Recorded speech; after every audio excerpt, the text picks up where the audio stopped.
Otvíráš svou mysl, neposkvrněnou něčím, co již někdo napsal nebo řekl. Jsem touha.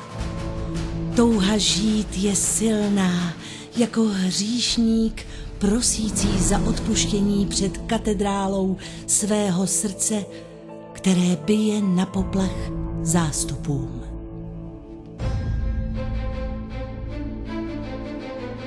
A já bolest.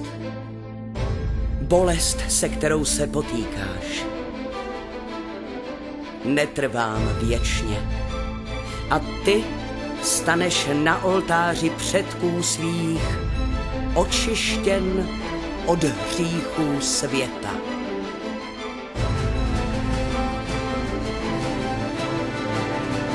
Ať tón tvých houslí se vryje do paměti každého člověka, jehož blaženost rozlije se po celé zemi.